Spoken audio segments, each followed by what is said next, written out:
Hello. I'm going to talk about Ahimsa today. It's my little Dharma nugget.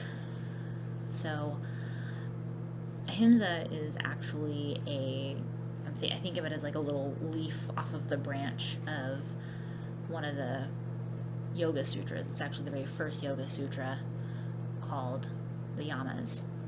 The Yoga Sutras are actually from what's known as the classical period for the history of yoga, which was about 184 BC to 148 BC.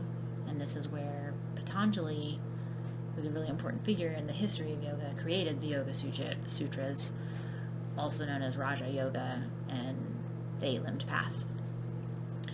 So on the Eight-Limbed Path, there's 8 limbs that you go through step by step, and once you accomplish all of these, your last one is enlightenment.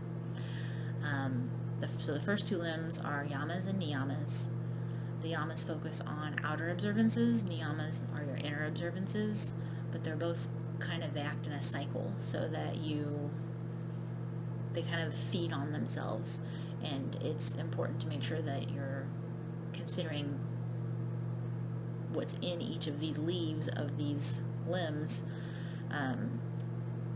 both separately and together, that you're thinking about them internally and externally. All of the 8 limbs work together.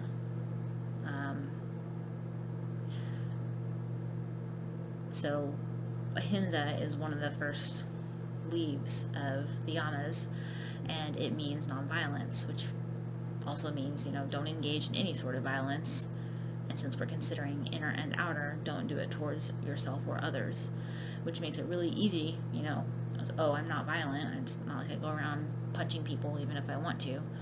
And it's harder, though, to rein in the judgmental thoughts towards others, which are still kind of an act of violence towards them, and especially the judgmental or angry feelings and thoughts that we have about ourselves. That's violence towards ourselves.